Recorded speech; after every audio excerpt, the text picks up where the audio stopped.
Living with MS means carrying a weight most people can't see and finding the strength to move forward anyway. For Adam Powell, the strength isn't just in surviving, it's in creating a life that speaks louder than the diagnosis.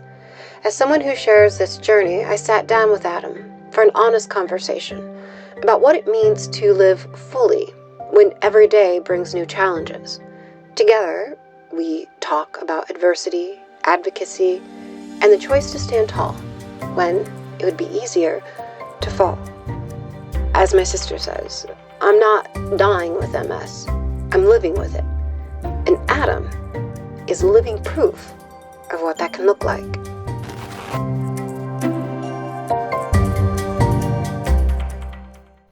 Thank you so much, Adam Powell, for joining me here on AwareNow to share this space and share this story. Thanks so much. Thank you. So, because it's a good place to start, let's go back in the way back machine to the beginning of your life, not your whole life, your life with MS. So, if you would, let's start out this way. Please share the story of your diagnosis day. All right. So I officially got diagnosed in June of 2019, June 17th. The very first symptoms I ever had, though, it's not like most people, they say, I've had MS for 15, 20 years. That wasn't the case for me. My very first symptoms I ever had were back in October of 2018. I was working for UPS. I was in Columbus. I was helping open a new building down there. I just bought new boots and my feet really hurt. So I just wrote it off. And then Christmas time, Christmas at UPS is insane, as I'm sure you all know. And I get home from work and I'd be like, man, my legs feel like cold and numb and just off. And then I would just say, of course they do. I was outside in the cold for 12 hours. So I wrote that off. So the first two, there was, no triggers at all to be like something's wrong.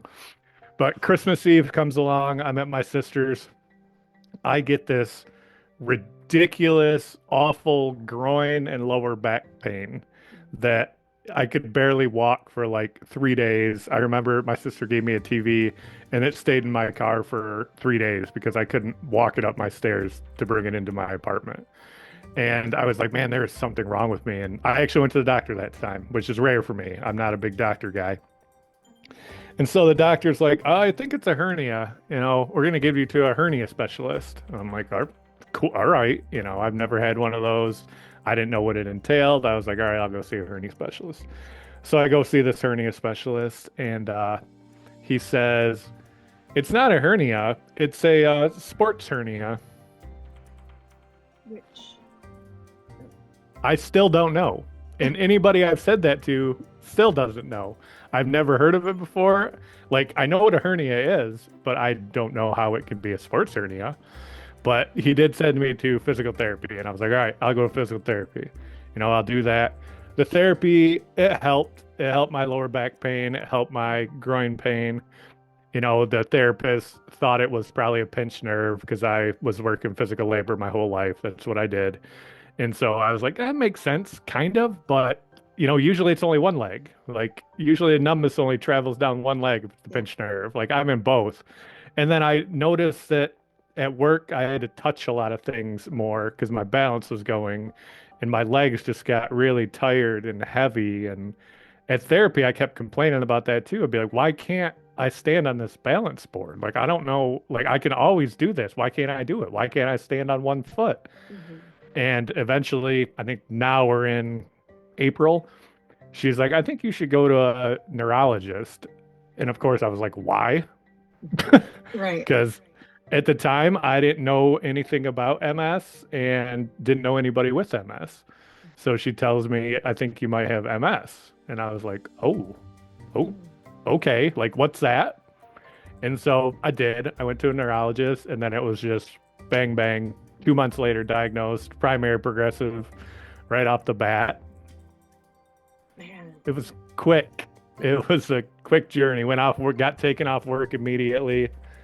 Couldn't work anymore. I'd worked for UPS for 12 years at the time, and I was just done, Well, and that's wild, too. I mean, me, myself, living with relapsing remitting, That's usually it starts somewhere here and can progress, but the fact that you were just all in right away.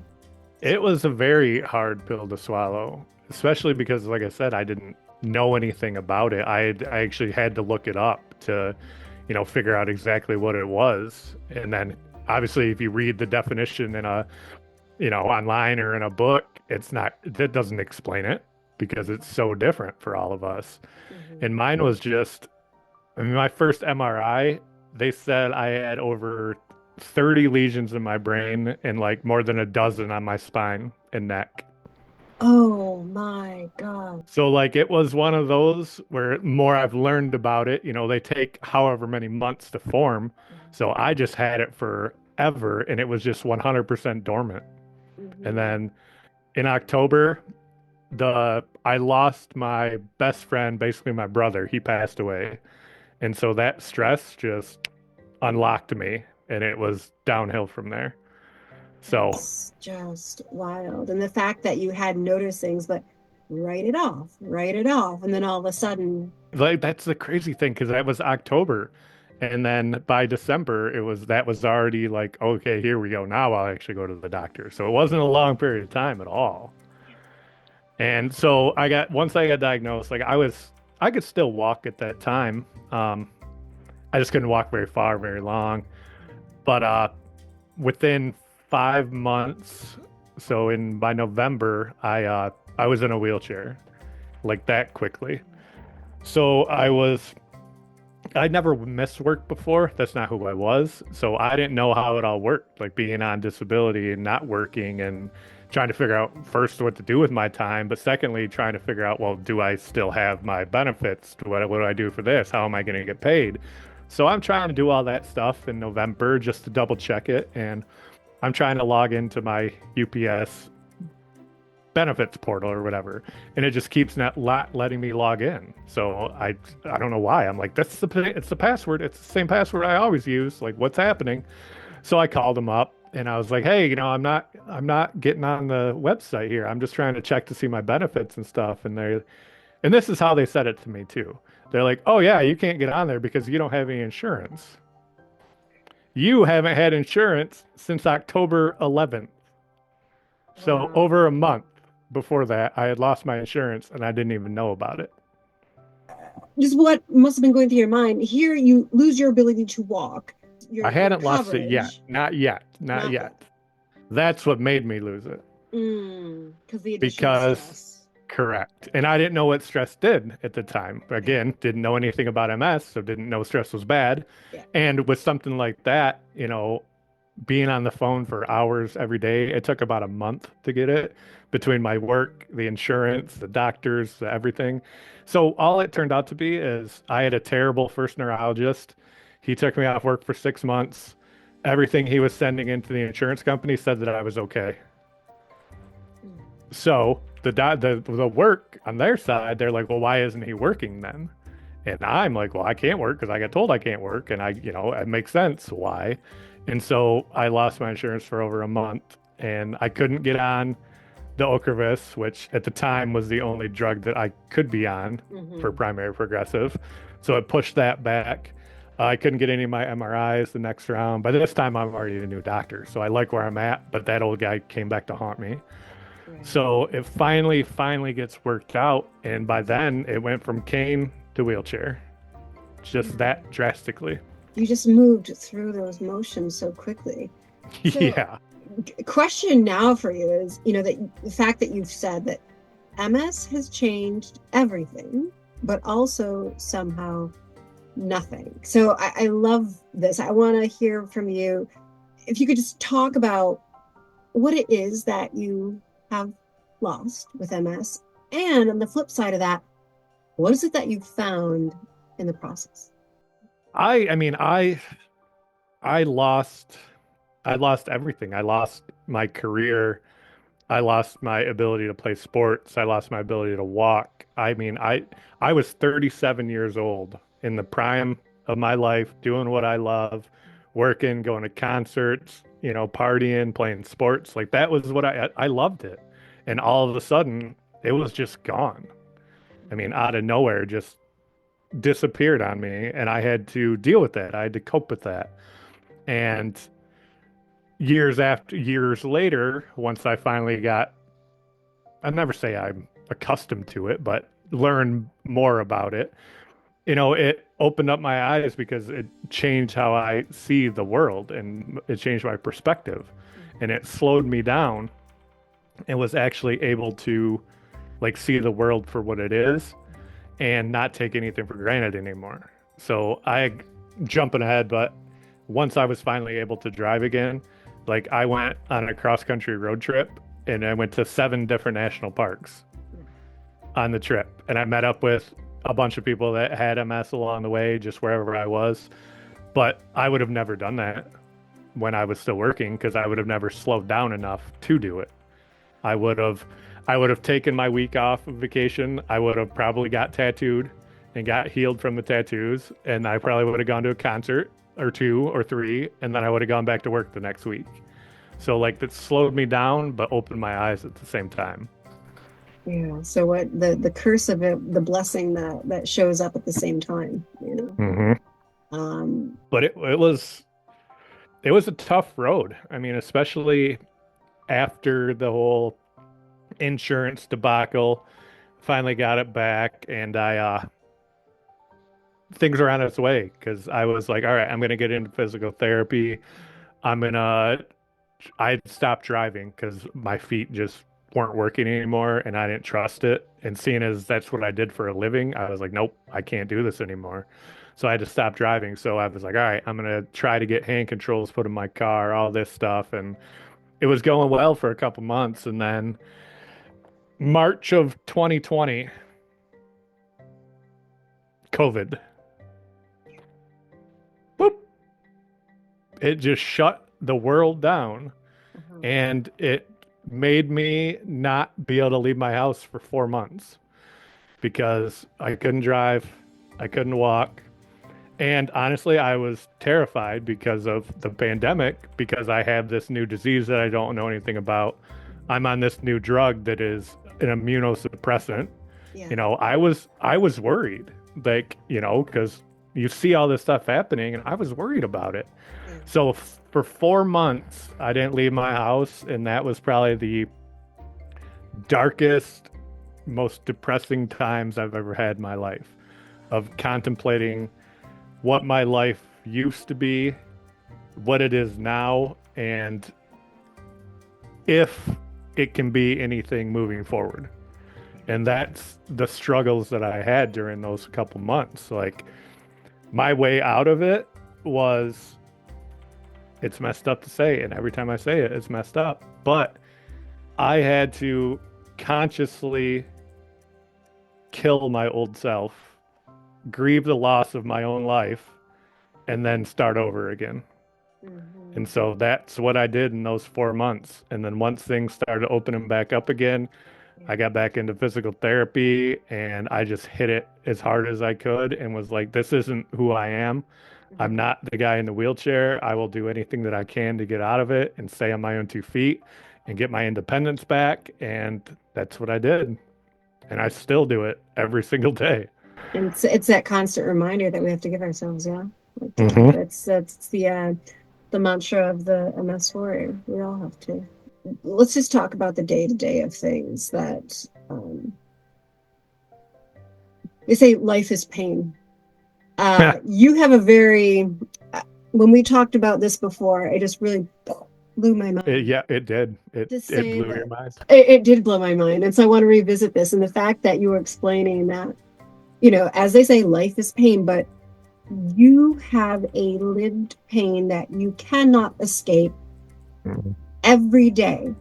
If you were to escape it, you would not be walking. Correct. Can you please explain this pain that you have? And because again, it just... I will do my best. Yeah. So I've always hated the question, go to the doctors, they ask, what's your pain level? 1 to 10, what's your pain level? I've always not liked that question. But now my pain level is always at a 7. It's never below a 7. It can be above 7, but it's never below. And that's 24/7 constant, mainly in my lower legs, like my ankles, feet, and then it kind of gets less moving up to my knees, hips. But then I also have what I call the corset. So I have a MS hug all the time. So I feel like I have a corset on and I'm just getting squeezed. So that's constant. And like you said, I can't do anything about it because my brain doesn't know where my legs are. They don't exist anymore to my brain. And this is a very funny story. I didn't tell you this last time, but one of my friend's kids, she's 11 years old. They were talking about it and how crazy it is that, my brain doesn't know where my legs are. And her theory was that my legs and my brain were in a relationship, and then they broke up and my legs ghosted my brain. And I was like, that is actually brilliant. From an 11-year-old, they told me that, and I was like, that's actually really good. But like going back to the pain thing, I tried using painkillers. I've tried, smoking weed to help out the pain because it's awful when you're at a 7 all the time. It's your low level is a 7. And I tried it, but if I don't have the pain in my legs, I don't know where my legs are. So I have to use that pain as my feedback. So over the years, I've learned that the way I bend my legs, I know what pain I'm feeling, and that helps me be able to know where my legs are in space. So if I get rid of it, I can't walk. It's so wild to me to say that the pain that you endure is like a compass for your body to figure out where your body is in the world. Man, yeah, that's a messed up compass. It is. It's just amazing that the way we with MS have to adapt to stuff like that. Like it's a different way of living, but it's still living. You just got to do what works best for you. And I just have to live with that pain all the time. I would rather do that than not be able to walk. So that's my choice. Man. So the fact that we are living with MS. So my sister has this line that always gets me, and she says, "I'm not dying with MS. I'm living with it." Right. So my next question for you, Adam, what does living with MS mean to you? Not just surviving, but living. What does that mean to you? To me, it means doing as much as I can right now while I can, because with the aggressiveness of my disease, like I know there's going to be a time where it's going to get worse, and then I'll have to figure it out then. But for now, every day I try to be a little bit better than yesterday, and I just try to do as much as I can while I can. And it's turned into me becoming like a MS advocate, fundraiser, public speaker, just all this stuff. Again, before never would have done in my life, but that's what it's become now. And I've gotten pretty decent at it. I just did that talk at Baker College a couple weeks ago, and it went really well. And I've got a lot of feedback. I just got told I'm going to a MS conference in Missouri for Modified by MS. They're putting one on, and I'm going to be a speaker at that too.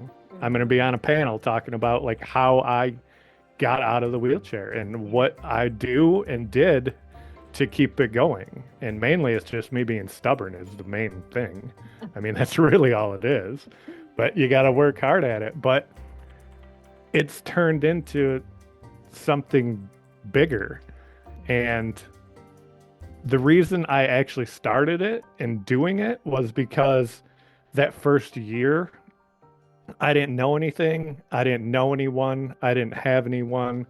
I did it all by myself. Like I went through those depths of hell, climbed out on my own. And I want to be that person for somebody else. I don't want them to have to go through it alone.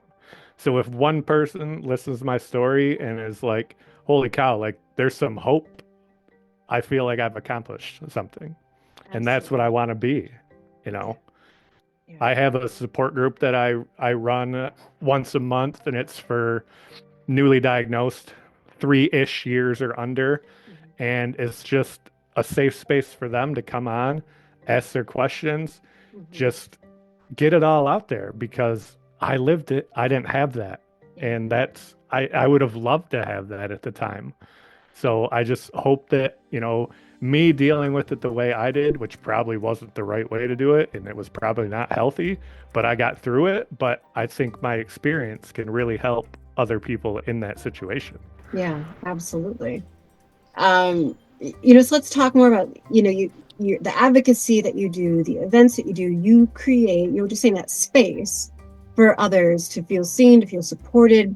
So I want to get a little personal though. When the crowd clears, no one's there, it's back to just you. What is it that helps you, Adam, feel supported and seen? I have like my parents are absolutely wonderful.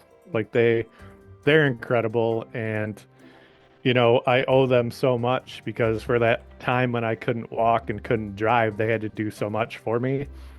And I know they don't care about it, but like I cared. Like I felt bad that they had to do it. So that was almost like another driving force for me to do what I did, walk again, drive again, so that they didn't have to do it. And I know, again, all pride, all me. They love me, I love them. They're fantastic. I have my sister, she's great.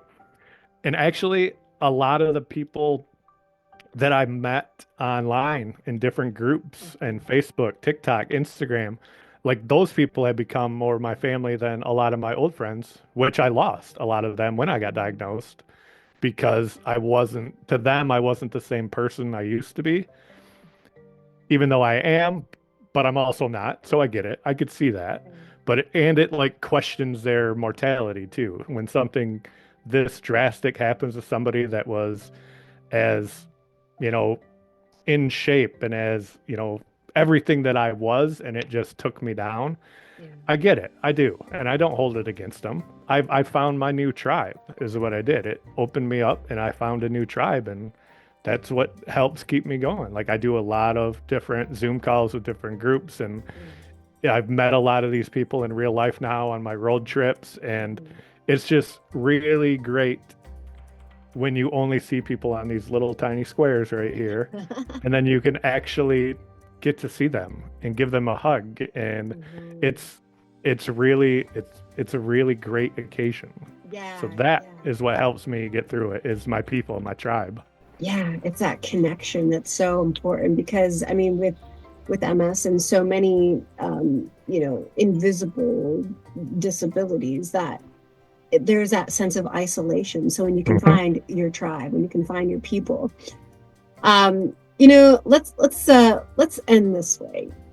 You, Adam, have been handed something that most people wouldn't know how to carry, and for a while you didn't. You figured it out.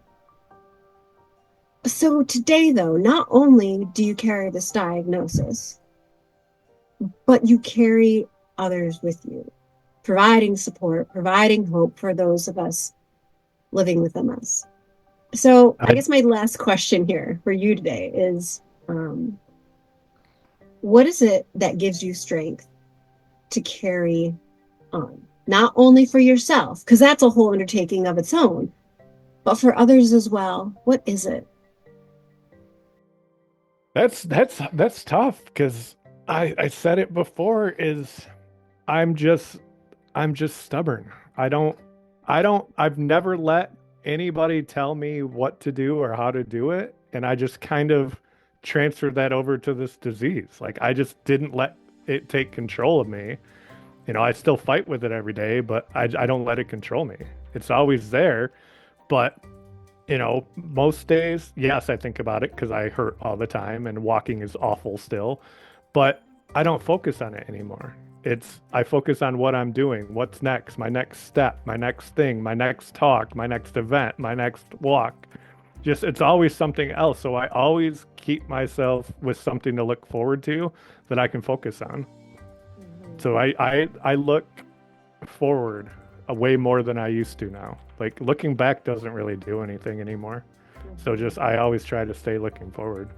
You stay forward with that fabulous motto of yours that you MS'd with the wrong MFer, which I love, and I think it's fantastic. And yeah, for the work that you do, the events you do, the advocacy, thank you so much, Adam, for sharing your story, for the work that you do, for helping all of us become a bit more aware now.